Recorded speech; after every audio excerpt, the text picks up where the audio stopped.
Знакомьтесь, это Сергей Ларионов, один из богатейших и влиятельнейших людей в Якутии. Последние 10 лет усердно трудится на благо общества как генеральный директор публичного акционерного общества Ленское объединенное речное пароходство, сокращенно ЛОР.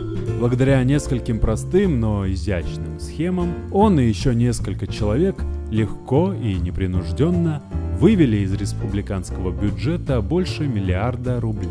Такой эффективный менеджмент, который проще назвать грабежом, продлится еще немало времени, потому что Ларионов и его команда свято верят в свою неприкосновенность и продолжают придумывать новые способы обогащения за счет жителей республики. Мы обязательно расскажем вам, в чем заключается секрет этих успешных бизнесменов.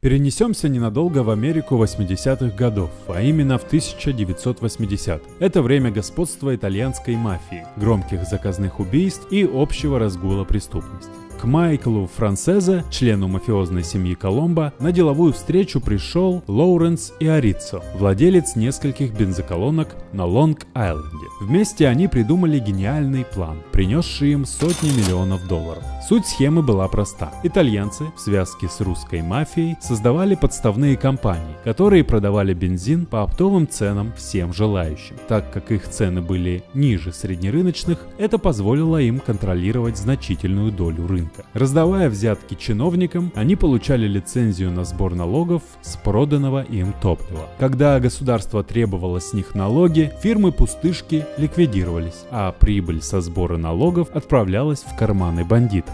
At one point in time, I was selling 500 million gallons of gas a month, and we were taking down 30 to 40 cents a gallon. So if you do the math, it was a significant amount of money. Мы зарабатывали по 10 миллионов долларов в неделю.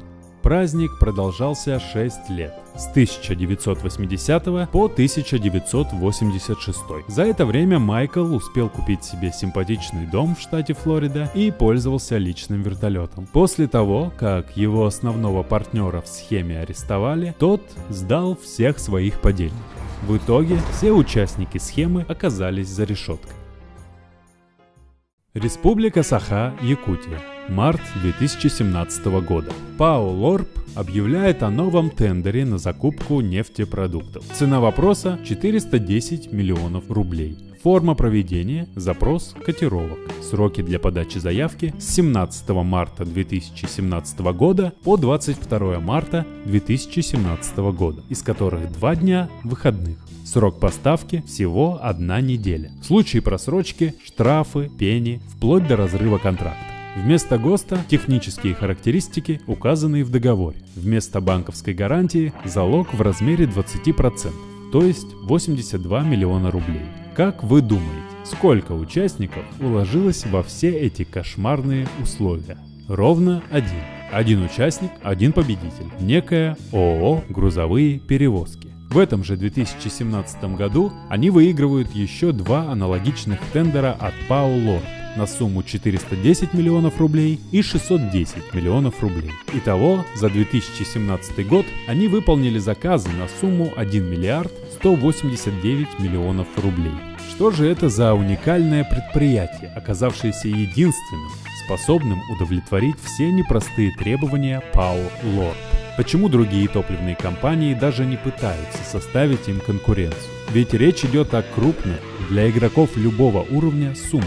Их сотрудничество оказалось настолько эффективным и плодотворным, что за период с 2013 по 2019 ООО «Грузовые перевозки» выиграли все тендеры на поставку нефтепродуктов, проводившиеся ПАО «Лорп».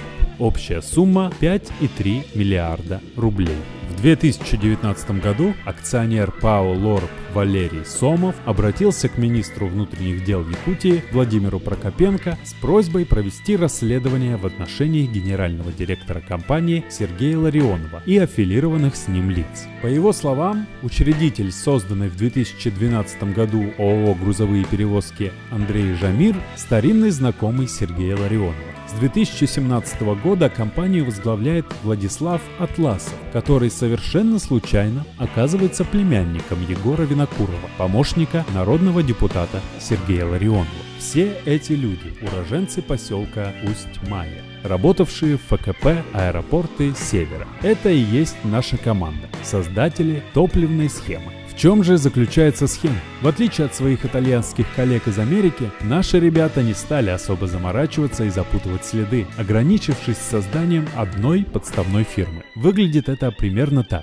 Годовая потребность Лорб в топливе составляет 25 тысяч тонн. Наши гениальные бизнесмены покупают этот объем за среднерыночную цену – 50 тысяч рублей за тонну и передают его ООО «Грузовые перевозки», которые перепродают его уже за 62 тысячи рублей за тонну ПАО «Лорб». Путем нехитрых вычислений получаем конечную прибыль всех участников сделки – 300 миллионов рублей. Приятный бонус к зарплате руководителя. Но это еще не все. При покупке судового маловязского топлива государство возвращает акциз по заявке потребителя. Каждый год сумма акциза меняется, но в среднем это около 10 тысяч рублей. Умножаем эту сумму на количество топлива и получаем 250 миллионов рублей. 550 миллионов рублей в год буквально из воздуха на протяжении 6 лет. Это ли не мечта? В конце 2019 года эстафету казнократства принимает другая компания – ООО «Грузовой терминал Нижний Бестях», принадлежащая уже знакомому нам Винокурову Егору Егоровичу. Если вас возмутили факты сговора и коррумпированность этой усть-майской группировки, не спешите с выводами. Это всего лишь верхушка айсберга. Только одна статья дохода пиратов 21 века. Впереди вас ждут увлекательные истории про сверхприбыльную аренду судов, про то, как государственные земли уплывают в чьи-то жадные частные руки, и про то, что в конце концов весь этот праздник жизни с миллиардными долгами оплатит государство с денег налогоплательщиков. Впрочем, не в первый и не в последний раз. Ибо если вы будете прощать людям согрешения их, то простит и вам Отец ваш Небесный. А если не будете прощать людям согрешения их, то и Отец ваш не простит вам согрешений ваших.